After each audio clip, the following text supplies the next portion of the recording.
আসসালামু আলাইকুম। রাজনীতির মাঠ বেশ গরম হয়ে উঠছে, অর্থাৎ উত্তপ্ত হয়ে উঠছে। বিশেষ করে আহ, রাজনৈতিক দলের নেতাকর্মীদের দল ছেড়ে অন্য আরেকটি দলে যোগদান করা অনেকটা পিরিত পড়ে গেছে, এরকমটাই মনে হচ্ছে। এই ঘটনাগুলো সাধারণত আহ নির্বাচনের আগে এই ধরনের ঘটনা দেখা যায়, কিন্তু আমরা যা দেখতে পাচ্ছি এবার তার ব্যতিক্রম। নির্বাচনের পরপরই দেখলাম ইসাক সরকারের মতো বিএনপির একজন সক্রিয় রাজনৈতিক নেতা তিনি বিএনপি থেকে এনসিপি তে যোগদান করেছেন। শুধু ইসাক সরকারই না, আমরা জানি সাম্প্রতিক সময়ে রোমিন ফারহানাকে নিয়েও বেশ গুজব চলছিল, আলোচনা চলছিল যে তিনি এনসিপি তে যোগদান করছেন। যদিও পরবর্তী সময়ে রুমিন ফারহানা স্পষ্ট করে দিয়েছেন যে না, এরকম কোনো ঘটনা সত্যতা তিনি জানেন না, নিজেই জানেন না। তবে হ্যাঁ, এনসিপি বা অন্যান্য রাজনৈতিক দলের পক্ষ থেকে রুমিন ফারহানার সঙ্গে যোগাযোগ করা হচ্ছিল বা করা হচ্ছে, এরকমটি তিনি জানিয়েছেন। কিন্তু কোন রাজনৈতিক দলে তিনি অংশগ্রহণ করবেন কিনা বিএনপি ব্যতীত এরকম কোন সিদ্ধান্ত তিনি এখনো গ্রহণ করেননি। আসলে রাজনৈতিক দলের নেতাকর্মীরা যখন রাজনীতি করেন, বিশেষ করে তার পছন্দের দলগুলোর সঙ্গে, এই যে রাজনৈতিক ক্যারিয়ার গড়েই ওঠে এই দলগুলোর সঙ্গে থেকে রাজনীতি করার কারণে। আমরা জানি যে দীর্ঘদিন ধরে যারা রাজনৈতিক দল, যে কোনো দল হতে পারে, সেই দলের সঙ্গে তার ক্যারিয়ার, ফিউচার জড়িত থাকে। কিন্তু বিভিন্ন সময়ে দল থেকে বিভিন্ন নেতাকর্মী বহিষ্কার হন, দল থেকে নিজে পদত্যাগ করেন, অথবা দলে থেকে অনেকে আবার কখনো কখনো নিষ্ক্রিয় থাকেন। এরকম অনেক নেতা রয়েছেন। প্রকৃতপক্ষে দল ছাড়া নেতা বা দলের ভিতরে নিষ্ক্রিয় নেতা, তাদের অবস্থানটা আসলে রাজনীতিতে কেমন থাকে? কখনো কখনো আমরা এটি দেখতে পাই যে ব্যক্তিগত ক্যারিয়ার রাজনৈতিক দলের যে নেতিবাচক প্রভাব, সেটিকে প্রভাবিত করতে না পারলেও রাজনৈতিক অঙ্গনে বেশ নিষ্ক্রিয় করে ফেলতে পারে। আমরা যদি এই বিষয়গুলো দেখি, অর্থাৎ রাজনৈতিক দলের যেসব বর্ষিয়ান নেতা দল থেকে বিচ্ছিন্ন হয়েছেন, বহিষ্কার হোক বা নিজে পদত্যাগ করেন, দল ত্যাগ করেন, সেটি না, অর্থাৎ মূল দল থেকে, যেই দলের তিনি রাজনীতি করতেন সেই দল থেকে তিনি নিষ্ক্রিয় হওয়ার পরে তার ব্যক্তিগত ক্যারিয়ার বা রাজনৈতিক অঙ্গনে, তার রাজনৈতিক ক্যারিয়ারে কি পরিমাণ নেতিবাচক প্রভাব পড়েছে, সেটি আমরা একটু আলোচনা করলেই হয়তো দেখতে পাবো। আমরা জানি, যদি এই আলোচনা করতে হয় তাহলে আমরা জানি ডক্টর কামাল হোসেনের কথা। ডক্টর কামাল হোসেন আওয়ামী লীগের রাজনীতি করতেন। তিনি বঙ্গবন্ধুর অত্যন্ত সহচর ছিলেন, ঘনিষ্ঠজন ছিলেন, আস্থাভাজন ছিলেন। এই ব্যক্তিটি আওয়ামী লীগের প্রেসিডিয়াম সদস্য ছিলেন। কিন্তু যেই ব্যক্তিটি বঙ্গবন্ধুর এত মানে বিশ্বস্ত সহচর ছিলেন, এত ঘনিষ্ঠ ছিলেন, স্নেহভাজন ছিলেন, সেই ব্যক্তিটি কিন্তু পরবর্তী সময়ে তারই কন্যা শেখ হাসিনার সঙ্গে একসাথে পথ চলতে পারেননি। অর্থাৎ আওয়ামী লীগের রাজনীতিতে তিনি টেকসই বন্দোবস্ত করতে পারেননি। সেটা যে কারণেই হোক না কেন, যে কারণে আওয়ামী লীগ থেকে তিনি সরে এসে বিচ্ছিন্ন হয়ে নতুন ক্যারিয়ার শুরু করেছিলেন। আমরা জানি যে তিনি একটি রাজনৈতিক দল গঠন করেছিলেন, গণফোরাম। গণফোরামের পরিস্থিতি পরিবেশ সম্পর্কে আমরা মোটামুটি ওয়াকিবহাল আছি। দলটি শুরু থেকে এখনো পর্যন্ত একটি প্রতিষ্ঠিত রাজনৈতিক দল গঠনের প্রক্রিয়া অব্যাহত রেখেছে, প্রচেষ্টা অব্যাহত রেখেছে। কিন্তু হয়তো আমার সঙ্গে কেউ ভিন্ন মত নাও হতে পারেন, হয়তো একমতই হবেন, কেননা ডক্টর কামাল হোসেনের ব্যক্তিগত ক্যারিয়ারটা গণফোরামের থেকেও বড়। এটা আপনারা খেয়াল করে দেখুন। কারণ ডক্টর কামাল হোসেন তো একটা ফিগার, শুধু বাংলাদেশ না, আন্তর্জাতিক মহলেও তার একটা পরিচিতি আছে। কিন্তু গণফোরামের তুলনায় মনেই হতে পারে ডক্টর কামাল হোসেনের ব্যক্তিগত ক্যারিয়ারটা বেশি বড়। শুধু তাই না, আমরা জানি ডক্টর কামাল হোসেনের সঙ্গে বর্তমান গণফোরামের যিনি সভাপতি মোস্তফা মহসিন মন্টু, তিনিও এক সময় আওয়ামী লীগ করতেন। তিনি যুবলীগ করতেন, যুবলীগের নেতা ছিলেন। তো সেই ব্যক্তিটি এমপিও ছিলেন আওয়ামী লীগের। সেই ব্যক্তিটি রাজনীতি ছেড়ে দেওয়ার পরে ডক্টর কামাল হোসেনের সঙ্গে রাজনৈতিক পথ চলা শুরু করেন। এখন তিনি বর্তমানে গণফোরামের সভাপতির দায়িত্ব পালন করছেন। এই ব্যক্তিটির কথাও চিন্তা করে দেখেন যে ব্যক্তিগত ক্যারিয়ারের থেকে কি গণফোরাম বড়, না গণফোরামের থেকে মোস্তফা মহসিন মন্টুর ব্যক্তিগত ক্যারিয়ার বড়? শুধু এই দুইজন ব্যক্তি না, এরকম অনেক উদাহরণ রয়েছে। বাংলাদেশের রাজনীতিতে প্রায় প্রতিটি দলে এরকম উদাহরণ রয়েছে। আমরা যদি দেখি আব্দুর রাজ্জাক সাহেবকে, তিনি দল থেকে বহিষ্কার হননি বা বিচ্ছিন্ন হননি, দলের মধ্যে থেকে তিনি নিষ্ক্রিয় ছিলেন অনেকটাই। আব্দুর রাজ্জাক সাহেব মুক্তিযুদ্ধের একজন সংগঠক ছিলেন, 4 খলিফার 1 খলিফা বলা হয়ে থাকে তাকে। বিশাল ক্যারিয়ার, একজন বাংলাদেশের একজন বর্ষিয়ান রাজনীতিবিদ। আব্দুর রাজ্জাককে বাদ দিলে বাংলাদেশের রাজনীতির ইতিহাস হয় বলে আমার কাছে মনে হয় না। এই ব্যক্তিটি আওয়ামী লীগের একসময় সেক্রেটারি ছিলেন, সাধারণ সম্পাদকের দায়িত্ব পালন করেছেন, এরপর তিনি প্রেসিডিয়াম সদস্য ছিলেন। কিন্তু 1/11 সংস্কারপন্থীদের সঙ্গে বা সংস্কারপন্থী হওয়ায় তিনি কিন্তু পরবর্তীতে দলে নিষ্ক্রিয় হয়ে ওঠেন, অর্থাৎ প্রেসিডিয়াম সদস্য থেকে সরিয়ে তাকে উপদেষ্টা মণ্ডলীতে নেওয়া হয়। এই যে একটা নিষ্ক্রিয়তা, এর পরবর্তীতে সময়ে তিনি দীর্ঘদিন অসুস্থ ছিলেন, আমরা সবাই সেটি জানি। তিনি দেশেও ছিলেন না, তিনি লন্ডনে চিকিৎসাধীন অবস্থায় শেষ নিঃশ্বাস ত্যাগ করেন। সেই সময়গুলোতে তিনি কেমন কাটিয়েছেন এ নিয়ে নানা আলোচনা রয়েছে বিভিন্ন গণমাধ্যমে। তার পরিবারের পক্ষ থেকে তার সহকর্মী বৃন্দ বিভিন্ন ধরনের কথা বলেছেন। অতএব আমরা এটা বুঝতে পারি যে দল থেকে বিচ্ছিন্ন হয়ে বা দল ছাড়া রাজনৈতিক ক্যারিয়ার কতটা সুন্দর বা কতটা মধুর হয়ে থাকে অথবা কতটা বিধুর হয়ে থাকে, এটি আমরা বুঝতেই পারি। শুধু আওয়ামী লীগ না, এই ঘটনাটা বিএনপিতেও আছে। আমরা যদি কর্নেল অলি আহমেদকে দেখি, এত বড় একজন মুক্তিযোদ্ধা,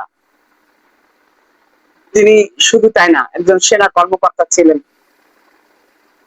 তিনিও বাংলাদেশের একজন রাজনৈতিক ব্যক্তিত্ব, তারও মানে একটা বড় ক্যারিয়ার রয়েছে।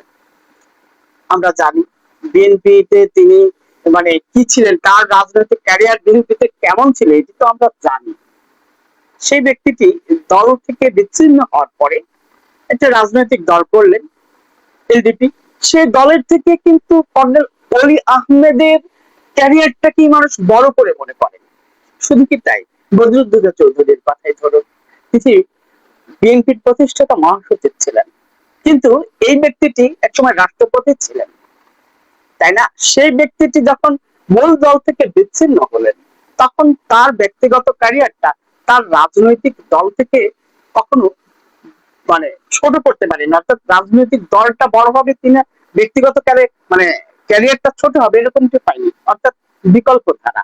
সেই সংগঠনটি সম্পর্কেও আমরা মোটামুটি জানি। এই যে পরিস্থিতিগুলো, আমরা যদি বলি ব্যারিস্টার নাজমুল হুদার কথা, দেখেন প্রতিটি মানুষই, জামাত ইসলামেও আছে। আব্দুর রাজ্জাক সাহেব, ব্যারিস্টার আব্দুর রাজ্জাক সাহেব, তিনিও তো জামাতে ইসলাম করতেন।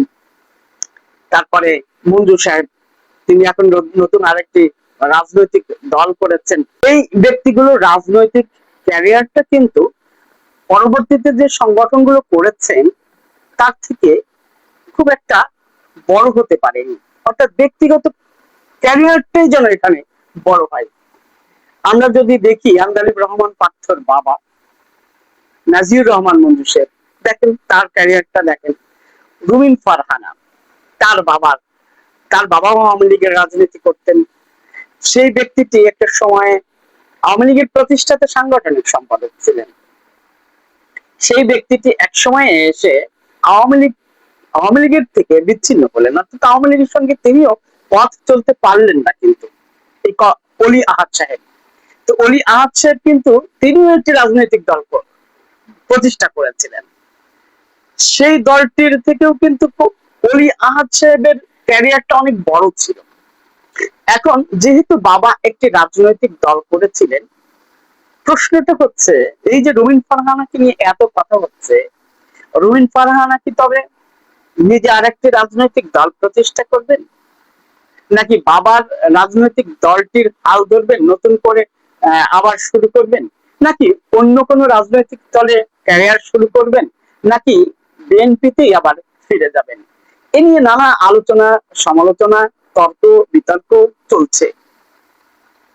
রুমিন ফারহানা তার যে ব্যক্তিগত ক্যারিয়ার, বিশেষ করে বিগত আওয়ামী লীগ সরকারের আমল থেকে তার যে ইমেজ সৃষ্টি হয়েছে, টিনেজ এবং সাধারণ মানুষের মধ্যে, নেটিজেন তো বটেই, মানে শুধু সব ধরনের বয়সী মানুষের কথাই বলছি, রুমিন ফারহানার একটা গ্রহণযোগ্যতা, বিশ্বস্ততা, জনপ্রিয়তা যে কোনো সময়ের তুলনায় অনেক বৃদ্ধি পেয়েছে, যে কারণে তিনি কিন্তু স্বতন্ত্রভাবেও নির্বাচিত হয়েছেন। তিনি এখনো সংসদ কাঁপিয়ে তুলছেন। তো এই কাঁপিয়ে তোলাটা, অর্থাৎ বিগত সরকারের আমলে, আওয়ামী লীগ সরকারের আমলেও কিন্তু বিএনপির তেমন কোনো প্রতিনিধি সংসদ ভবনে প্রতিনিধিত্ব করতে পারেননি, সক্ষম হননি। কিন্তু দুই তিনজন ব্যক্তি ছিলেন, হারুন সাহেব এবং রুমিন ফারহানা, সংসদ ভবনে অন্তত বিরোধী দলের একটি কণ্ঠস্বর হিসেবে কন্ট্রিবিউশন করেছে, অংশগ্রহণ তো করেছিল। এখন প্রশ্ন হচ্ছে রুমিন ফারহানা কি তবে আওয়ামী লীগে যোগদান করবেন? সে বিষয় নিয়ে আমরা আরেকদিন কথা বলবো, অন্য আরেকটি এপিসোডে বিস্তারিত আলোচনা করব আওয়ামী লীগের রাজনীতি নিয়ে। কিন্তু এখন এই যে আলোচনাটা করলাম, অর্থাৎ রাজনৈতিক নেতা ব্যক্তিবর্গরা যেভাবে রাজনীতির রাজনৈতিক দলের সঙ্গে তাদের ক্যারিয়ার গড়ে তুলেছেন, সেই ক্যারিয়ারটা কি ব্যক্তিগত জীবনে তাকে ওভারকাম করতে পারলেন? এটার কি সুযোগ এখনো আমরা কোনো একজন নেতার ক্ষেত্রে দেখতে পেলাম? এই যে আলোচনা করলাম, এই যে মানে যেহেতু ইয়াং রাজনৈতিক নেতাদের নিয়ে আলোচনা করছি, গোলাম মোল্লা রনির কথা চিন্তা করেন, তিনি আওয়ামী লীগের রাজনীতি করতেন। ব্যক্তিগত ক্যারিয়ারে তিনি এখন আসলে কোন দলের বা কোন দল করছেন এরকম কি তিনি মাঝে মধ্যেও নিজেই আলোচনা করতে গিয়ে বা এই ধরনের প্রশ্নের সম্মুখীন হলে বিব্রত হন। এই ব্যক্তিটিও তো মানে ব্যক্তিগত ক্যারিয়ারটা তো অনেক বড়। গোলাম মোল্লা রনিকে কে চেনেন না? তার তো জনপ্রিয়তার কমতি নেই। তিনি একজন আলোচিত ব্যক্তি বাংলাদেশের রাজনৈতিক মাঠে। এই যে ব্যক্তিগুলো দল ছাড়ার পরে এই যে দলে আর ফেরা হয় না, বা দল কেন ফেরায় না, এইটা তো আজকের মৌলিক আলোচনা। আসলে এখানে দুইটি বিষয় খুব বড় আকারে কাজ করে। এর মধ্যে প্রথমটি হলো ইগো। যে ব্যক্তি দল থেকে বহিষ্কৃত হন অথবা দল ত্যাগ করেন, তার ক্ষেত্রেও আবার দলের পক্ষ থেকেও আরেকটি হলো ইন্ধন, অর্থাৎ না এই ব্যক্তিকে দলে ফেরানো যাবে না, এই ব্যক্তিকে দল থেকে বহিষ্কার করতে হবে। এই যে একটি জোট থাকে, অর্থাৎ ইঁদুরের দল থাকে, তারা এই জায়গাগুলোতে ওই মানে আগুনে ঘি ঢালা মতো কাজ করে, এটি হয়ে থাকে। রুমিন ফারহানা বিএনপি চেয়ারপারসন বেগম খালেদা জিয়ার মরহুমা বেগম খালেদা জিয়ার অত্যন্ত স্নেহভাজন ছিলেন। যদি তিনি বেঁচে থাকতেন আজকে, হয়তো পরিস্থিতি এরকম নাও হতে পারত। আমি আগে করে এই কথাটি বলি যে যদি বেগম খালেদা জিয়া বেঁচে থাকতেন, রুমিন ফারহানার হয়তো বা আজকের এই পরিস্থিতি নাও হতে পারতো, বা দলের সঙ্গে তার এই ঘটনা নাও ঘটতে পারত, পরিস্থিতি ভিন্নও হতে পারত। হয়তোবা তিনি বিএনপির মনোনয়ন পেতেন, বা বিএনপির পক্ষ থেকে সংসদ ভবনে প্রতিনিধিত্ব করতেন, জনপ্রতিনিধি হিসেবে তার হয়তোবা আরো ক্যারিয়ার বড় করার সুযোগ ছিল।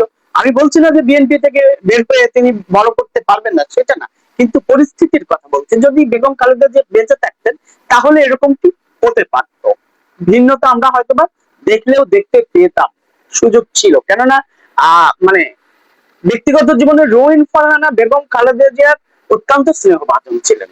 রুমিন ফারহানার সম্পর্কে আমি মোটামুটি জানি, আমি জানি আমাদের সাংবাদিক মাহফুজুল্লাহ ভাইয়ের সঙ্গে তার খুবই ঘনিষ্ঠতা ছিল, গুরু শিষ্য সম্পর্কের মতো অনেকটা। মাহফুজুল্লাহ ভাইয়ের অত্যন্ত স্নেহভাজন ছিলেন তিনি। সুতরাং এই এই ব্যক্তিটি যদি বিএনপির সঙ্গে রাজনীতি করতেন, তাহলে বা যদি তিনি বিএনপির মনোনীত সাংসদ হতেন, তাহলে হয়তো পরিস্থিতি ভিন্ন হতে পারত। আমার যদি ধরেন তিনি আওয়ামী লীগে যোগদান করেন, তাহলে আওয়ামী লীগ তো এখন নিষিদ্ধ, তাহলে কি হবে? তার সংসদ সদস্যপদ বাতিল হবে? আইনি জটিলতা তো রয়েছে। অথবা যদি না হয়, তাহলে আওয়ামী লীগের পক্ষে একজন ব্যক্তি তো সংসদ ভবনে কথা বলার মতো থাকবে, এদের তো অস্বীকার করার কোনো সুযোগ নেই। অর্থাৎ তার কণ্ঠস্বরটাই হবে আওয়ামী লীগের কণ্ঠস্বর। সুতরাং বিএনপি কি রুমিন ফারহানাকে এই সুযোগ দেবে, নাকি রুমিন ফারহানাকে দলে ফেরাবে? এটা একটা মুখ্য প্রশ্ন। যে বললাম দুটি সমস্যা থাকে, আরো অনেক সমস্যা রয়েছে, কিন্তু সাধারণত কেউ এই কাজটি করতে দেন না, যে না সে দলের বাইরে আছে, দলের বাইরেই থাকে। কিন্তু এই যে রুমিন ফারহানার কন্ট্রিবিউশন তো ছিল, আমরা তো জানি তিনি এই দলটির দুঃসময়ে কিভাবে কান্ডারির দায়িত্ব পালন করেছেন। তার কণ্ঠস্বর সংসদ ভবন কাঁপিয়ে তুলেছে। পুরো সংসদ ভবনের মানে তোলপাড় শুরু হয়েছে তার বক্তব্য আলোচনা শুনে। অন্তত বিরোধী দলীয় রাজনৈতিক দলের কণ্ঠস্বর হিসেবে যখন গর্জে উঠতেন তিনি সংসদ ভবনে, তখন মানুষ এনজয় করত, মানুষ ভাবতো এটি আমাদের কথা। অন্তত বিরোধী শিবিরের রাজনৈতিক দলগুলো তখন শুধু বিএনপি এটি মনে করতেন না, জামাতের নেতা কর্মীরাও এটি মনে করতেন রুমিন ফারহানা আমাদের কথা বলছেন, আমাদের প্রতিনিধিত্ব করছেন। কিন্তু আজকে বিধিবাদ রুমিন ফারহানা আবার একা হয়ে গেছেন। একা বলতে রাজনৈতিক দল থেকে বিচ্ছিন্ন। কিন্তু এই প্রশ্নগুলো এখন দেখা দেয়নি যে রুমিন ফারহানা কি আসলে বিএনপিতে ফিরে যাবেন, বা ফেরার কি সুযোগ আছে? আছে, এরকম ইতিহাস তো আছে, রেকর্ড আছে। সেটি হয়তো বা দলের চেয়ারপারসন মহাসচিব তারা সিদ্ধান্ত নিলেই হবে, অথবা তিনি অন্য কোনো রাজনৈতিক দলে নিজের ক্যারিয়ার শুরু করতে পারেন, সেই সুযোগও রয়েছে। এখন দেখার বিষয় যে রুমিন ফারহানাকে বিএনপি ফেরাবে না, রুমিন ফারহানা অন্য কারোর প্রতিনিধিত্ব করবেন সংসদ ভবনে, এটি এখন দেখার বিষয়। ভালো থাকবেন।